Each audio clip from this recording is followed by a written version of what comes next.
सास का घूंघट। ये है देविका।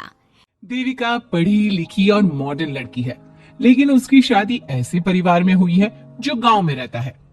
भले ही ये 21वीं सदी है, लेकिन देविका के ससुराल वालों की सोच वो तो 18वीं सदी से आगे बढ़ी ही नहीं। आइए जानते हैं क्या होगा जब शहर की पढ़ी लिखी और मॉडर्न लड़की फंस जाएगी संकीर्ण मानसिकता वाले माहौल में।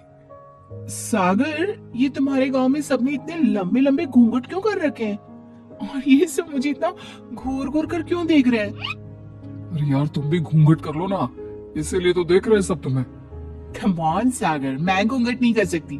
तुम्हें पता है ना मैं कौन हूँ। लेकिन देविका, मेरे पिताजी, चाचा जी, बड़े भैया और जीजा जी ने तुम्हें बिना घूंघट के देख लिया ना तो बहुत गुस्सा होंगे और न जाने कौन कौन से फरमान सुनाएंगे। खैर चलो, देखा जाएगा जो होगा।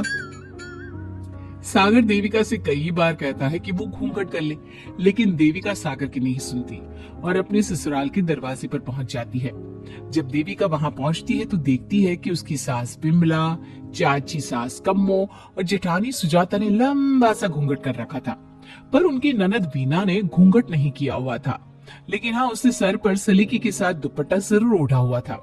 सागर अपनी पत्नी को सबसे मिलवा रहा होता है, तभी सागर के पिता जोगिंदर बोलते हैं, सागर, तूने बहू को इस घर के तौर तरीके नहीं समझा है। हमारे घर की औरतें बिना घूंघट के किसी पराये मर्द के सामने नहीं आती और तू इसे ऐसे ही ले आया। अब पिताजी, मैं समझा दूंगा। वो नई नई शहर से आई है ना, इसलिए उसे पता नहीं है।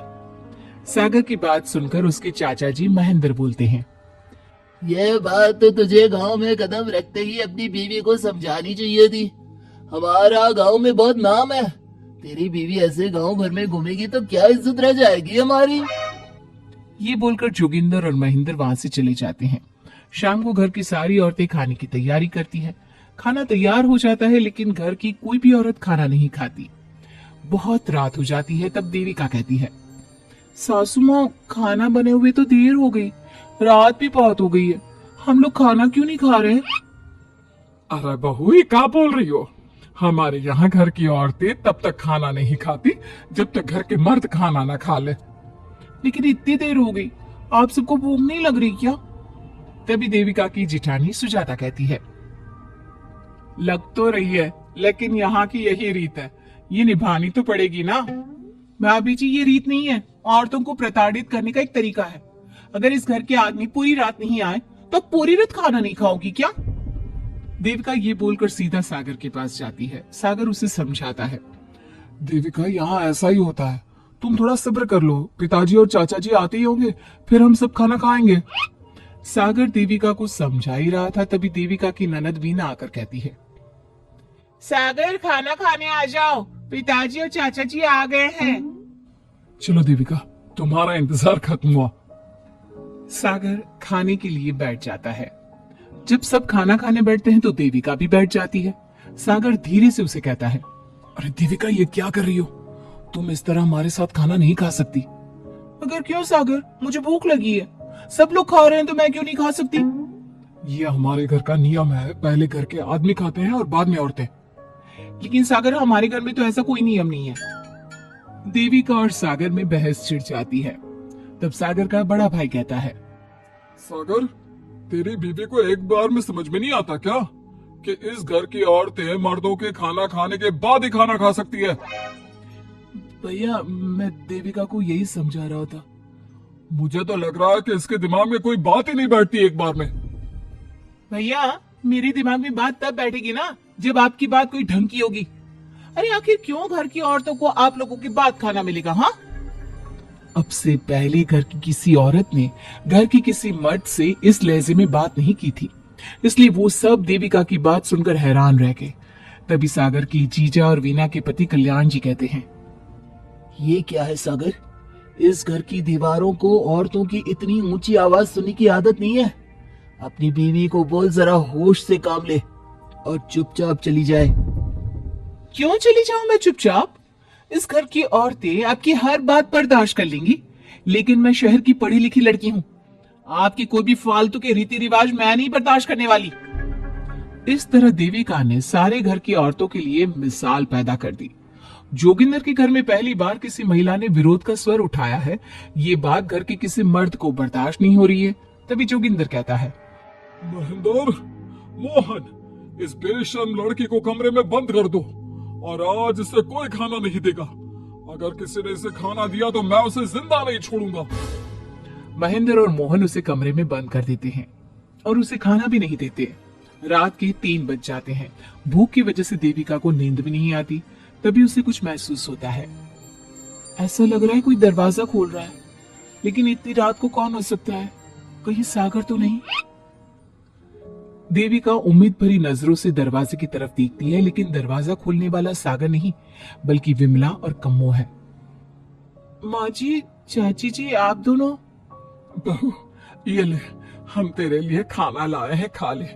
और ये बात ना तो किसी को बताना मत कि हमने तुझे खाना दिया है, नहीं तो हमारे मर्द मार मार कर हमारा बुरा हाल कर देंगे।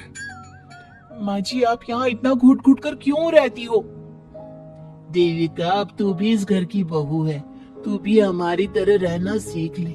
इस घर के कायदे कानून अपना ले। इस घर के मर्द तो कभी बदलने वाले हैं नहीं बहू, तो तू ही बदल ले अपने आप को। माँ जी, बदलाव अच्छे के लिए हो तो हमें बदलना चाहिए। बेकार और बेतुकी की बातों का तो विरोध करना चाहिए। दोनों ने देविका को समझाने की कोशिश की, लेकिन देविका ने उल्टा उन्हें ही समझा दिया। इसी तरह एक दिन देविका किसी बात पर जोर जोर से हंस रही थी। तभी देविका की सास विमला ने उसे टोकते हुए कहा, अरे बहू, तू इतनी जोर जोर से क्यों हंस रही है? हमारे घर की औरत इतनी जोर जोर से नहीं हंसती। विमला अपनी बहू को समझा रही थी कि तभी महेंद्र बोलता है, अरे कम्मो, कौन है ये औरत जो बेशर्मों की तरह जोर जोर से हंस रही है? तभी कम्मो और देविका बाहर आ जाती हैं।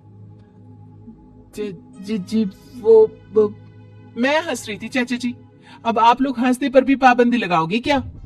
तुम जैसी बदतमीज लड़कियों से मैं बात नहीं करना चाहता, लेकिन कान खोलकर सुन लो, इस घर की औरतें इतना जोर जोर से नहीं हंसती। और हाँ, तुम्हें पहले ही बता चुके हैं कि इस घर की दीवारों को औरतों की तेज आवाज सुनने की आदत नहीं है। इस घर की दीवारों को आदमियों की ऊंची आवाज सुनने की आदत है, लेकिन औरतों की नहीं। चाचा जी, आपके घर की दीवारें तो बहुत दोगली है। हर पाबंदी औरतों के लिए क्यों चाचा जी? औरतें ये नहीं कर सकती, औरतें वो नहीं कर सकती। औरतें सांस ले सकती हैं या उस पर भी पाबंदी है? चुप हो जाना बहू, मत बोल और घूंघट कर ले। ये तेरे चाचा ससुर है, थोड़ा तो लिहाज कर। कम्मो के समझाने पर भी देविका चुप नहीं होती। वो महेंद्र से ऐसे ऐसे सवाल पूछती है जिनका जवाब उसके पास होता ही नहीं। महेंद्र गुस्से से सागर को आवाज देता है। महेंद्र की आवाज सुनकर घर के सभी आदमी बाहर आ जाते हैं। जी जी चाचा जी, आपने बुलाया? अपनी मुंह जोर बीवी को यहाँ से ले जाने तो कुछ अनर्थ हो जाएगा। क्या हुआ चाचा जी? तेरी बीवी जिस तरह से मुझसे बात कर रही है, छोटे बड़े की तमीज नहीं है इसे। कम से कम 7 दिन तक ये कमरे से बाहर नहीं निकलनी चाहिए। अगर इसे मैंने कमरे से बाहर देख लिया तो किसी की खैर नहीं, समझे? पर मैंने कुछ गलत नहीं बोला। सागर जो सच है मैंने वही कहा है। देविका, चलो मेरे साथ। लेकिन सागर, मेरी बात तो सुनो।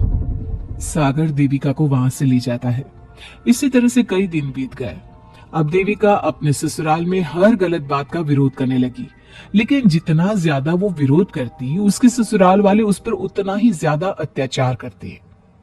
अब देखना यह है कि देविका अपने ससुराल वालों के अत्याचार को यूं ही सहती रहेगी। क्या उसके ससुराल में घूंघट में औरतों का दम इसी तरह घुटता रहेगा? अगर आप इन सवालों के जवाब जानना चाहते हैं ना, तो हमें कमेंट करके जरूर बताइएगा। और हमारी स्टोरी को लाइक, शेयर और चैनल को सब्सक्राइब करना